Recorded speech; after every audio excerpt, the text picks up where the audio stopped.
नमस्कार मित्रों, कुरुक्षेत्र की रणभूमि तैयार थी। सेनाएं अपने अपने व्यूह में सज चुकी थी। रथ, घोड़े, हथियार सब तैयार थे। दोनों पक्षों के सेनापति मोर्चा संभाल चुके थे। शंख बज चुके थे, नगाड़े गूंज चुके थे। आकाश में युद्ध की आवाज फैल चुकी थी। फिर आखिर ऐसा क्या हुआ जो अर्जुन महाभारत का युद्ध नहीं करना चाहता था? क्या वह डर गया था अपने सामने खड़े बड़े बड़े योद्धाओं को देखकर, या उसके मन में कुछ और चल रहा था? आइए विस्तार से समझते हैं। कुरुक्षेत्र की भूमि पर दो विशाल सेनाएं आमने सामने खड़ी थी, कौरवों की और पांडवों की। शंख बज चुके थे, रथ सज चुके थे और युद्ध का समय आ चुका था। इस युद्ध के नायक माने जाते थे अर्जुन, महान धनुर्धारी, अपराजेय योद्धा, इंद्रपुत्र। लेकिन जैसे ही युद्ध शुरू होने को आया, अर्जुन का हाथ कांपने लगा। उसका धनुष गांडीव नीचे झुक गया। उसके चेहरे पर वीरता नहीं, दुविधा और दुख था। शुरू में अर्जुन युद्ध के लिए तैयार नहीं था। महाभारत युद्ध शुरू होने से पहले अर्जुन ने श्री कृष्ण को 5 कारण बताए कि वह महाभारत युद्ध क्यों नहीं लड़ना चाहता था। अर्जुन इस स्थिति से अभिभूत था। वह युद्ध के मैदान से भाग जाना चाहता था। संकट के इस क्षण में वह अपनी भावनाओं को साझा करने के लिए भगवान कृष्ण की ओर मुड़ा, जो उसके सारथी थे। उसने श्री कृष्ण को समझाया कि वह युद्ध क्यों नहीं करना चाहता था। अर्जुन करुणा से भरा हुआ था। एक भयंकर योद्धा होने के बावजूद वह दयालु था, श्री कृष्ण का प्रिय मित्र और सभी का शुभचिंतक। वह युद्ध नहीं चाहता था। श्री कृष्ण ने दुर्योधन को समझाने की पूरी कोशिश की थी कि वह पांडवों को युद्ध के लिए मजबूर न करे, लेकिन अंधे राजा धृतराष्ट्र का दुष्ट पुत्र अपनी बात पर अड़ा रहा। इसलिए पांडव और कौरव कुरुक्षेत्र में इकट्ठे हुए। दोनों सेनाएं एक दूसरे के सामने थी। लेकिन अर्जुन यह सोचकर कांप गया कि वह अपने ही परिवार के सदस्यों को मारने के लिए युद्ध कर रहा है। वह अपने परदादा भीष्म और अपने गुरु द्रोणाचार्य पर बाण चला रहा है। उसे बचपन के दिन याद आ गए जब वह पितामह भीष्म की गोद में बैठा रहता था और पितामह भीष्म उसे दुलारते थे। भीष्म उससे बहुत प्यार करते थे, लेकिन आज वह उन्हें मारने के लिए उनके सामने खड़ा था। वह ऐसा कैसे कर सकता है? अर्जुन सबसे महान धनुर्धरों में से एक थे। यह बात सभी मानते थे। युद्ध में कोई भी उनका सामना नहीं कर सकता था। यहाँ तक कि उन्होंने अपनी धनुर्विद्या से भगवान शिव को भी प्रसन्न कर लिया था। और यह सब केवल महान मार्शल गुरु द्रोणाचार्य की वजह से ही संभव हो पाया था। द्रोणाचार्य अर्जुन को अपने बेटे की तरह प्यार करते थे। उन्होंने अर्जुन को दुनिया का सर्वश्रेष्ठ धनुर्धर बनाने के लिए अपना सर्वश्रेष्ठ प्रयास किया।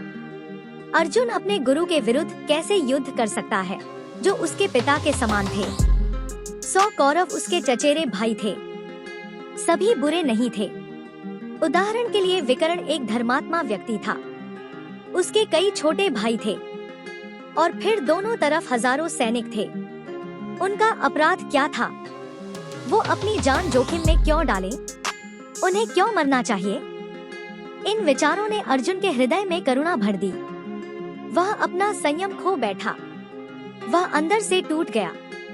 संकट की इस घड़ी में वह अपने मित्र, अपने सदा शुभचिंतक श्री कृष्ण की ओर मुड़ा और बोला, मेरा पूरा शरीर कांप रहा है, मेरे रोंगटे खड़े हो गए हैं, मेरा गांडीव धनुष मेरे हाथ से फिसल रहा है और मेरी त्वचा जल रही है। मैं अब यहाँ और अधिक खड़ा रहने में असमर्थ हूँ। मैं स्वयं को भूल रहा हूँ और मेरा मन भटक रहा है। हे कृष्ण, केशी राक्षस के संहारक, मुझे केवल दुर्भाग्य के कारण ही दिखाई दे रहे हैं। मैं नहीं देखता कि इस युद्ध में अपने ही सगे संबंधियों को मारने से कोई लाभ हो सकता है। नहीं मैं, मेरे प्रिय कृष्ण, इसके बाद कोई विजय, राज्य या सुख की इच्छा कर सकता हूँ। अर्जुन ने आगे कहा कि अगर मैं जीत भी जाऊं तो भी मैं राज्य का आनंद नहीं ले पाऊंगा। युद्ध जीतने के लिए मुझे अपने ही परिवार के सदस्यों को मारना होगा। राज्य मेरे परिवार के सदस्यों के खून से लथपथ हो जाएगा। मेरे पूज्य पितामह भीष्म, गुरु द्रोण जो मेरे पिता समान है, मेरे चाचा, भाई सभी मारे जाएंगे। उनकी अनुपस्थिति में अगर मैं जीत भी जाऊं तो भी मैं हार जाऊंगा। प्रसिद्धि और धन का आनंद अकेले नहीं लिया जा सकता। इसका आनंद लेने के लिए हमें इसे बांटना होगा। लेकिन अगर वे मारे गए तो मैं अपनी खुशी किसके साथ बांटूंगा? अर्जुन ने कहा, हे समस्त जीवों के पालनहार, मैं तीनों लोगों के बदले में भी उनसे युद्ध करने को तैयार नहीं हूँ। इस पृथ्वी की तो बात ही क्या है। धृतराष्ट्र के पुत्रों को मारने से हमें क्या सुख मिलेगा? पापपूर्ण प्रतिक्रियाओं का भय। हत्या करना पाप है। अगर हम दूसरों को मारेंगे तो हमें पाप लगेगा, पाप से दुख होगा। मैं समझता हूँ कि दुर्योधन और उसके जैसे लोग आक्रांता हैं, वे बदमाश हैं। तो क्या हुआ? अगर वे अधर्म कर रहे हैं तो क्या हमें भी अधर्म करना चाहिए? उनमें और हम में क्या फर्क रह जाएगा? अगर हम उनकी तरह इस भीषण युद्ध में शामिल होकर दुश्मनों को मारेंगे तो हम पाप करेंगे। इसलिए बेहतर होगा कि कृष्ण मैं युद्ध न करूं। हे जनार्दन, यद्यपि ये लोग लोभ से ग्रस्त होकर अपने परिवार को मारने या मित्रों से झगड़ा करने में कोई दोष नहीं देखते, फिर भी हम लोग जो परिवार को नष्ट करने में अपराध देखते हैं, इन पाप कर्मों में क्यों लगे? जब सभी योद्धा मारे जाएंगे तो उनके परिवार का क्या होगा? परिवार के बुजुर्गों को कौन सुरक्षा देगा? बच्चे अनाथ हो जाएंगे, महिलाएं असुरक्षित हो जाएंगी। अगर परिवार के बुजुर्ग ही नहीं रहेंगे तो युवा पीढ़ी का मार्गदर्शन कौन करेगा? उचित मार्गदर्शन के अभाव में वंश नष्ट हो जाएगा और वंश के नष्ट होने से समाज में अराजकता फैल जाएगी और बड़ी आपदा आएगी। वंश के नाश से कुल परंपरा नष्ट हो जाती है।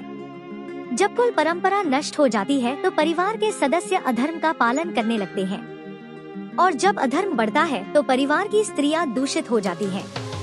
जब स्त्रियां दूषित हो जाती हैं तो अनचाही संतान पैदा होती है। अनचाही संतान परिवार के लिए और कुल परंपरा को नष्ट करने के लिए जिम्मेदार लोगों के लिए नारकीय जीवन का कारण बनती है। अनचाही आबादी धार्मिक परंपरा का पालन नहीं करेगी, जिसके कारण पूर्वज नीचे गिर जाते हैं क्योंकि उन्हें भोजन और पानी देने वाला कोई नहीं होता है, यानी पिंडदान बंद हो जाता है। सामुदायिक परियोजनाएं और परिवार कल्याण गतिविधियां भी बंद हो जाती हैं। अर्जुन ने सोचा कि वंश का नाश होने से सभी पर विपत्ति आएगी। उसने कहा, हे प्रजापालक कृष्ण, मैंने परंपरा से सुना है कि जिन लोगों की कुल परंपराएं नष्ट हो जाती हैं, वे हमेशा नरक में रहते हैं। अर्जुन किसी के लिए भी नारकीय जीवन नहीं चाहता था और वह दूसरों के लिए नारकीय जीवन का कारण नहीं बनना चाहता था। अपनी पीड़ा व्यक्त करते हुए अर्जुन ने कहा, मेरे लिए बेहतर होगा कि धृतराष्ट्र के पुत्र हथियार लेकर युद्ध के मैदान में निहत्थे और प्रतिरोध न करने वाले मुझको मार डालें। अर्जुन ने महाभारत युद्ध न लड़ने के कारण बताए, लेकिन फिर भी उसे नहीं पता था कि क्या यह सही निर्णय था। वह भ्रमित था, वह अपने तर्क से आश्वस्त नहीं था। भ्रमित और अनिर्णित होकर वह कृष्ण की ओर मुड़ा और अपने दिल की भावनाएं व्यक्त की। हे कृष्ण, मैं नहीं जानता कि मेरे लिए क्या बेहतर है। मैं देख रहा हूँ कि धृतराष्ट्र के पुत्र मेरे सामने खड़े हैं, लेकिन मुझे उन पर विजय प्राप्त करनी चाहिए या उनसे पराजित होना चाहिए, मुझे नहीं पता। अर्जुन सोच रहा था कि अनावश्यक हिंसा का हिस्सा क्यों बनना है। अगर दुर्योधन राजा बनने के लिए इतना ही अड़ा हुआ है तो उसे राजा ही रहने दो। मैं भीख मांगकर अपना गुजारा कर सकता हूँ। लेकिन वह यह भी जानता था कि दुर्योधन क्रूर है, उसने बहुत पाप किए हैं। इस श्लोक पर टिप्पणी करते हुए श्रील प्रभुपाद लिखते हैं, अर्जुन के इन सभी विचारों से यह निश्चित रूप से सिद्ध हो गया कि न केवल वह भगवान का एक महान भक्त था, बल्कि वह अत्यधिक प्रबुद्ध भी था और उसका अपने मन और इंद्रियों पर पूर्ण नियंत्रण था। दोनों सेनाओं के बीच खड़ा वह भयंकर योद्धा असहाय महसूस कर रहा था। अर्जुन ने कृष्ण को युद्ध न करने के 5 कारण बताए थे, लेकिन फिर भी वह निश्चित नहीं था कि युद्ध न करना सही निर्णय था या नहीं।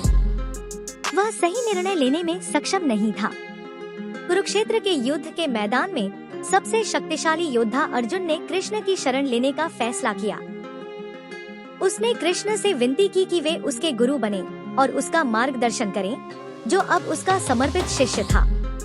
अब मैं अपने कर्तव्य के बारे में उलझन में हूँ और कृपणता की कमजोरी के कारण अपना संयम खो चुका हूँ। इस स्थिति में मैं आपसे पूछ रहा हूँ कि आप मुझे निश्चित रूप से बताएं कि मेरे लिए क्या सबसे अच्छा है।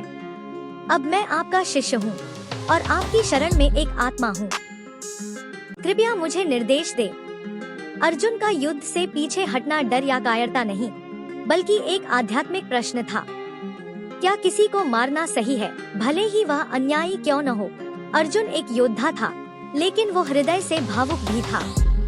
वो सोचने लगा कि अपने परिजनों को मारकर उसे पाप लगेगा और उनका वध पृथ्वी को पवित्र नहीं, बल्कि दुख और विनाश देगा। ऐसी ही अन्य स्टोरी देखने के लिए जुड़े रहें ज्ञान कुबेर जी के टैलेंट हंट्स के साथ। धन्यवाद।